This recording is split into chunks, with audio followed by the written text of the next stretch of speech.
ముందు 1857 సిపాయిల తిరుగుబాటు అప్పటి నుంచి స్వాతంత్రం కోసం ఎంతో మంది తమ ప్రాణాలను అర్పించి తెచ్చిపెట్టినటువంటి స్వాతంత్రమే ఇవాళ మనం స్వేచ్ఛగా బతుకుతున్నామంటే వాళ్ళు ఇచ్చిన పుణ్యం వలన ఈరోజు బతుకున్నామని ముందుగా మీ అందరూ తెలియజేస్తున్నాం. మంగల్ పాండే గారు తన తుపాకీ తూటాకు పంది కొవ్వును ఆవు కొవ్వును పూసి కాల్చు అని ఇంగ్లీష్ వాళ్ళు అన్నప్పుడు, అయ్యా మేము పవిత్రంగా ఆవును పూజిస్తాం, పందిని పూజిస్తాం, ఎలా కాల్చాలని కాల్చని మీదికి వచ్చినప్పుడు తుపాకీ తూట కాల్చంటే నువ్వు బటన్ నొక్కంగానే బ్రిటిష్ ప్రభుత్వాన్ని చంపినటువంటి మొట్టమొదటి భారతదేశ స్వాతంత్ర వీరుడు మంగల్ పాండే అనే సందర్భంగా తెలియజేస్తున్నాం. అదేవిధంగా ఈరోజు ఉన్నటువంటి యువత అనేకమైనటువంటి రంగాల్లోకి వెళ్తున్నారు. అవి చెడు రంగాల్లో ఎక్కువ మన యువత గ్రామాల్లో కనిపిస్తూ ఉంది.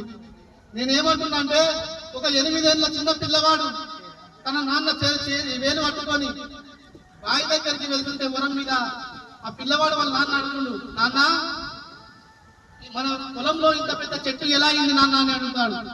ఆ పిల్లవాడికి తండ్రి, నాన్న మీ తండ్రి గారు ఒక చిన్న విత్తనం నాటితే ఇది మహావృక్షంగా మారిందని చెప్పేసి వాళ్ళ నాన్న అలా ముందుకు నడుచుకుంటూ వెళ్ళడం జరుగుతుంది. వెళ్ళిన తర్వాత వెంకి మళ్ళీ చూస్తాడు నాన్న, ఏంటి నా పిల్లవాడు వస్తున్నాడని. పిల్లవాడి దగ్గరకు వచ్చి ఏం చేస్తున్నావు నాన్న అంటే, ఆ పిల్లవాడు ఒక కర్ర తీసుకొని చిన్నగా గుంతను తవ్వడం ప్రారంభిస్తాడు. ఎందుకు నాన్న గుంత తవ్వుతున్నావు? నాన్న, తాతగారు చిన్న విత్తనం పెడితేనే మహావృక్షమైంది చెట్టు, ఇలా నీడనిస్తుంది, పండ్లనిస్తుంది. నా జేబులో కూడా ఒక చిన్న తుపాకుని పాతి పెడితే ఇది మహావృక్షంగా అయ్యి దీనికి తుపాకులు కాస్తే వీటిని తీసుకొని బ్రిటిష్ ప్రభుత్వాన్ని కాల్చి చంపుతా అన్నటువంటి ఆ చిన్న పిల్లవాడే లోపల ఉన్నటువంటి దేశభక్తే, అతడే మన భగత్ సింగ్ అని సందర్భంగా తెలియజేస్తున్నా.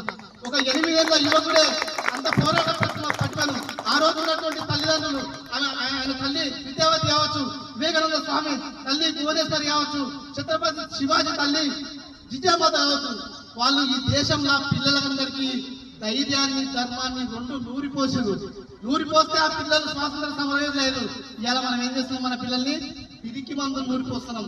ధర్మం లేదు, దేశం లేదు, బడి లేదు, చదువు లేదు, పిరికి మందులు నూరిపోస్తున్నాం. ఇట్లా అరే బల్లి అనిపిస్తా నాన్న బల్లి ఉంటున్నాను, చీమ అనిపిస్తే చీమని భయపెట్టిస్తున్నాం. వాటికి తెలియకుండానే వాటి లోపల పిరికి మందులు నూరిపోస్తున్నాం. అది గమనించాల్సిందని ఇలాంటి యొక్క మహనీయుల చరిత్రలు పిల్లలకు చెప్పినప్పుడే వాళ్ళలో కొంతైనా 50% పిల్లలు ఎదిగి సమాజానికి అవసరపడతారని కూడా ఈ సందర్భంగా తెలియజేస్తున్నాం. అదేవిధంగా 23 సంవత్సరాల్లో ఉన్నటువంటి భగత్ సింగ్ బ్రిటిష్ ప్రభుత్వాన్ని గడగడలాడిస్తున్నాడు. ఎవరి యువకుడు 23 ఏళ్ల యువకుడే ఇంత భయపడిస్తుంది దేశంలో.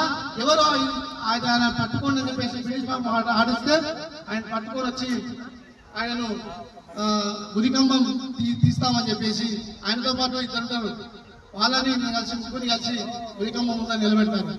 భగత్ సింగ్, నీ లాస్ట్ కోరిక ఏదో కోరుకో, 5 నిమిషాల్లో నేను ఉరి తీయబోతున్నాం అని చెప్పినప్పుడు భగత్ సింగ్, నేను మా అమ్మని చూస్తా, మా నాయనని చూస్తా అనలే. ఆయన ఏమన్నాడంటే, అయ్యా ఆకాశానికి భూమికి మధ్యలో నా ప్రాణాలు గాలిలో వదలడం నాకు ఇష్టం లేదు, మరి ఏం చేయమంటావు? మీ తుపాకీ తూటాలతో నన్ను కాల్చండి అని చెప్తాడు. ఎందుకు భగత్ సింగ్ అలా అంటున్నావు? లేదయ్యా, మీరు తుపాకీ తూటాలతో కాలిస్తే చిన్నప్పుడు మా అమ్మ ఒడిలో ఏ విధంగా అయితే ఆడుతూ పాడుతూ మా అమ్మ ఒడిలో ఆడుకున్నానో ఆ విధంగా మీరు కాలిస్తే ఈ భూమి మీద పడి నా భారత భూమి మీద పడి పొల్లి చావాలనిపిస్తుంది అని చెప్పినటువంటి వ్యక్తి దేశభక్తుడు భగత్ సింగ్ అని కూడా సందర్భంగా తెలియజేస్తున్నా. అదేవిధంగా మరి ఇంకేమో నీ రక్తం నాలో నుంచి కాలిన ప్రతి రక్తం పొట్టు, మా చిన్నప్పుడు ఏ విధంగా అయితే మా అమ్మ మొదటి పైన రక్తాన్ని బొట్టును చూశానో ఆ బొట్టు నా భారతమాతకు సింధూరంగా మారాలని చెప్పినటువంటి గొప్ప వ్యక్తి మన భగత్ సింగ్. నేను అది ఏమంటున్నా, ఈ దేశం మీదకి దండయాత్ర చేయడానికి వచ్చినటువంటి టిప్పు సుల్తాన్ కావచ్చు, అక్బర్ కావచ్చు, బాక్బర్ కావచ్చు, ఇంకా మరెందరో వచ్చారు.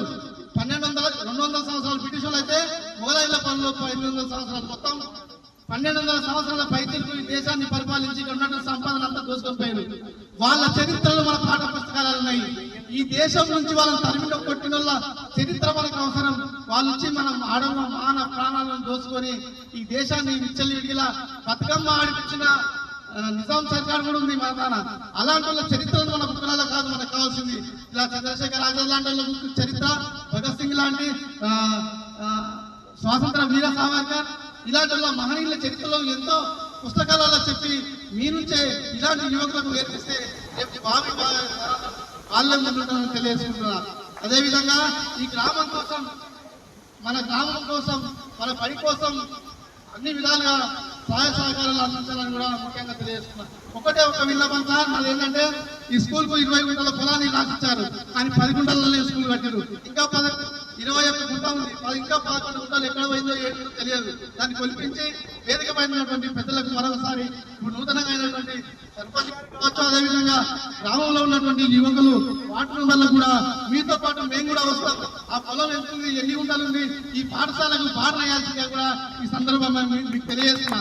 ఎందుకంటే ఇది చేయకపోతే ఇలా చదువుకునే మొత్తం బడుగు బలహీన వర్గాల పిల్లలు మాత్రమే, అగ్రకులాల పిల్లలు మొత్తం విదేశాలలో వెళ్ళిపోయారు. ఇక్కడ ఎవరికి తట్టాపార చీపురు వంటి ఊకే నా సఫాయం వల్ల బిడ్డలు మాత్రం ఇళ్ళలు అవుతున్నారని సందర్భంగా తెలియజేస్తున్నారు. అందుకోసమని దీనికి మీరు పాటుపడితే మీతో పాటు మేము అందరం అండగా ఉంటాం, మీతో పాటు మేము కలిసి వస్తామని తెలియజేస్తుంటూ ఈ అవకాశం ఇచ్చినటువంటి సార్ వాళ్ళకి అదేవిధంగా గ్రామ పెద్దలందరికీ కూడా హృదయపూర్వక నమస్కారాలు తెలియజేస్తూ ముగిస్తున్నాం.